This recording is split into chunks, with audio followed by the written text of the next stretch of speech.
इन वीडियो में असी एक्सरसाइज 4.10 सीखंदासीं। 4.10 डिपेंड करे थी इन टिन फार्मूलान से। पहिरियों फार्मूलो a plus b plus c हिकु ब्रैकेट में हुजे, ॿी ब्रैकेट में a जो स्क्वायर b जो स्क्वायर c जो स्क्वायर a ऐं b जी ज़रब a b पर हुनखे नेगेटिव कयो,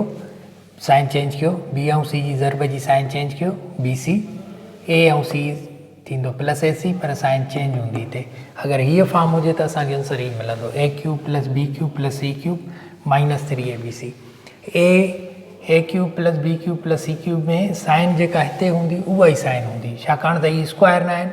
क्यूब आहिनि, क्यूब में उहा ई साइन हूंदी जेका हिते हूंदी। ॿियो फार्मूलो ए प्लस बी, ए जो स्क्वायर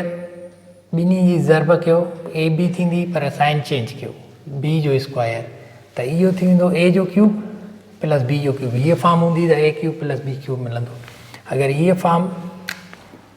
हिते माइनस आहे त हिते प्लस अची वेंदी। a स्क्वायर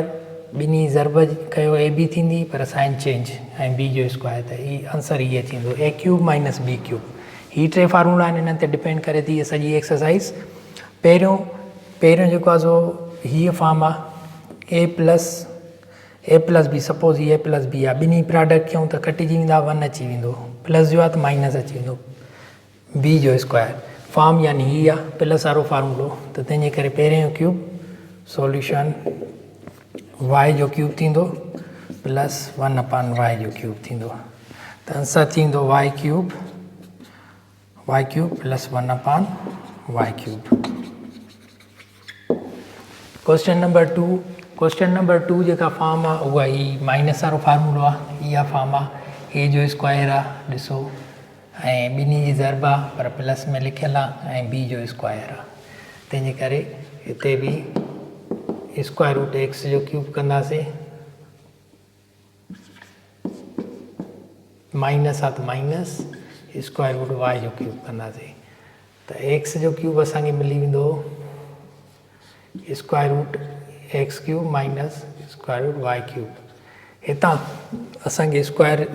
ॿाहिरि निकिरी वेंदो जेको थींदो एक्स, ऐं एक्स हिन में अंदरि हूंदो। हिते बि स्क्वायर आहे जेको उहो ॿाहिरि निकिरी ईंदो वाई, बाक़ी वाई हिकिड़ो बचंदो। हीअ थी वियो आंसर। हिनखे ॿिए कंहिं तरीक़े सां बि लिखी सघिजे थो। सॉल्यूशन हीअ जेको क्वेश्चन आहे इहो बि साॻे ई ॿई फार्मूला आहिनि, उन्हनि जे तहत आहे, पर हिननि खे सेटिंग कंदासीं। माइनस वारो जेको आहे उहो हिन सां गॾु लिखंदासीं, ऐं प्लस वारो हिन सां गॾु लिखंदासीं, ॿिन्ही जो क्यूब थी वेंदो। सेटिंग करे लिखूं ऐं पोइ क्यूब वारे फार्मूले सां हिनखे सॉल्व कंदासीं। a प्लस 2 इहो हिन जे भरिसां रखिबो, a square minus 2a plus 4, ऐं हिन जो ही पार्ट आहे इन्हनि फार्मूला तहत a माइनस 2, हाणे हिन सां प्लस वारे सां रखूं, a square plus 2a plus 4। हिननि ॿिन्ही खे सॉल्व कंदासीं त a जो क्यूब ईंदो ऐं हिन 2 जो क्यूब, ऐं हिननि खे सॉल्व कंदासीं a जो क्यूब माइनस 2 जो क्यूब, ब्रैकेट में लिखूं a क्यूब प्लस 2 क्यूब, ऐं हेॾां थींदो a क्यूब माइनस 2 जो क्यूब। हीअ थींदो a क्यूब प्लस 8, हेॾां थींदो a क्यूब माइनस 8। हिन खे हाणे असीं सॉल्व कंदासीं डिफरेंस ऑफ 2 स्क्वायर तहत, डिफरेंस ऑफ 2 तहत a प्लस बी ऐं a माइनस बी। हाणे हिन जो स्क्वायर कंदासीं ऐं हिन जो स्क्वायर कंदासीं, हीअ थी वेंदो a cube square minus 8 square. त असांखे जेको आंसर मिली वेंदो थींदो a6 माइनस 64। प्रूफ थी वियो a6 minus 64 proved. Question number 4 भी अहिड़े तरीक़े सां सॉल्व कबो। हिन जी बि अरेंजमेंट कबी। हिन जी अरेंजमेंट में ही हिन सां माइनस वारे सां गॾु रखिबो ऐं ही प्लस वारे सां गॾु लिखिबो। सेटिंग करे ऐं हिनखे सॉल्व कबो ऐं सेम आंसर अची वेंदो, साॻी तरीक़े सां सॉल्व थींदो। क्वेश्चन नंबर 5 डिपेंड करे थो a plus b plus c a square plus b square plus c square minus a b minus b c minus a c formula ते यानी उहो बराबरि थींदो a cube plus b cube plus c cube minus 3abc। त हिते बि अहिड़े तरीक़े सां असांखे उहो फार्मूलो यूज़ कंदे असांखे जेको आंसर मिलो वेंदो वो ए जो क्यूब प्लस बी जो क्यूब माइनस सी जो क्यूब एज पहिरियां फार्मूलो लिखूं a plus b plus c a square plus b square plus c square minus a b minus b c minus a c equal to a cube plus b cube plus c cube minus 3abc। साॻे तरीक़े सां सो या similarly या therefore l cube plus M cube plus minus 2 m cube हिते plus हिते bracket में minus अची वेंदी माइनस 3 ए बी बी ऐं सी। इहो यादि रखणु खपे ही फैक्टराइज़ेशन में चैप्टर नंबर 5 में भी फार्मूलो यूज़ थींदो ब्रैकेट में हमेशह इहो सेम ई रखंदासीं साइन तॾहिं ई वञी असांखे करेक्ट आंसर मिलंदो। त हीअ थींदो L cube plus M cube हिन जो क्यूब थींदो -8 प्लस इंटू -8 थी वेंदो उहो ॿाहिरि अची वेंदो प्लस सां मल्टीप्लाई थींदो माइनस थींदो -8 a cube minus into minus plus l M n थींदो 6 L M N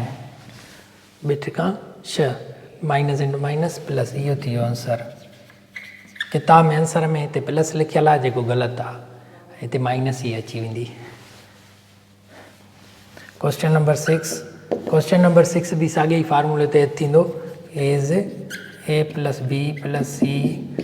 A square plus b square plus c square minus a b minus b c minus a c equal to a cube plus b cube plus c cube minus 3abc। ही फार्मूलो आहे इन ते इहो solve थी वेंदो therefore ए cube ए यानी 2x cube plus minus 3y cube plus minus 4z cube minus 3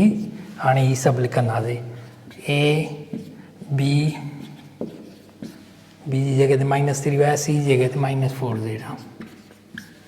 ही थी वेंदो 8x cube minus 27y cube minus 64z cube minus into minus plus plus into minus minus सभिनी खे ज़रब कयूं 6 अरिड़हं 72 थी वेंदो माइनस 72z क्यूब।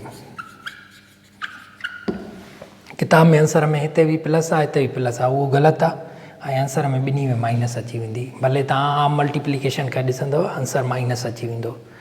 किताब में काफ़ी मिसप्रिंटिंग्स आहिनि या जॾहिं छपाई कई वई आहे त इन ॻाल्हि जो ख़्यालु न रखियो वियो आहे त हिते साइन ई अची वेंदियूं। क्वेश्चन नंबर 7 में सॉल्यूशन असांखे वैल्यू मालूम करिणो आहे l cube plus M cube plus N cube minus 3 L M n जॾहिं ए प्लस बी जो वैल्यू 15 आहे एल प्लस एन जो वैल्यू 15 आहे ऐं एल एम एन ऐं एन एल जो वैल्यू 74 आहे। As l plus m plus n l square plus M square plus N square minus l m minus m n minus n l equal to l cube plus M cube plus N cube minus 3 L M n ही फार्मूलो आहे। हिन फार्मूले में असांखे ही भी मिलियल आहे एल प्लस एन ऐं ही भी मिलियल आहे एल एम एम एन इन सभिनी मां माइनस कॉमन कढंदासीं ही भी मिलियल आहे बाक़ी असांखे ही फाइंड करे ऐं इन में वैल्यू पुट करिणो आहे L square plus M square plus N square इहो किथां मिलंदो असांखे इन फार्मूले ते हिते जेको असीं 4.6 में 4.8 में सिखी आया आहियूं a plus b plus c whole square formula ते हिते हिन वैल्यू फाइंड कंदासीं ठीकु पोइ हिन में पुट कंदासीं ही क्वेश्चन थी वई 1 as l plus m plus n 15 जे बराबरि आहे स्क्वायरिंग बोथ साइड्स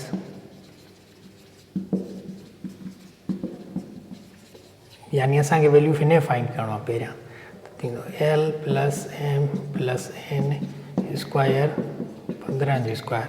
हीअ थींदो l square plus M square plus N square 2lm 2a हिन ॿिन्ही ज़रबई ॿियनि हिन ॿिन्ही ज़रबई ॿियनि ऐं हिन यानी 2 सभिनी में common lm plus mn 2mn 2ln ॿ कॉमन सभिनी मां कढियोसीं equal to 225 l square plus M square plus N square plus 2 हिन जो वैल्यू जेको आहे उहो 74 आहे 250 74 खे 2 सां मल्टीप्लाई कंदासीं थींदो 148 उहे ॾांहुं कट कंदासीं value L square plus M square plus N square equal to 250 minus 148 जॾहिं सब्ट्रैक्ट हिन मां वैल्यू कयोसीं असां 250 मां 148 सब्ट्रैक्ट कयूं 77 मिलियो असांखे 77 मिलियो हाणे इहो हिन में पुट कंदासीं वैल्यू पुटिंग इन 1 में पुट कयूं एल प्लस एम जो वैल्यू घणो आहे 15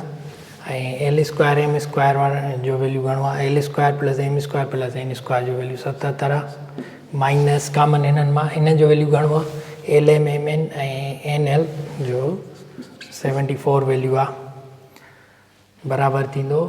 L cube plus M cube plus N cube minus 3 L M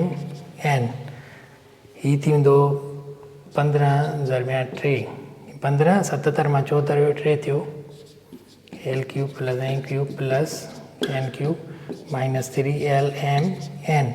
त आंसर मिली वेंदो 45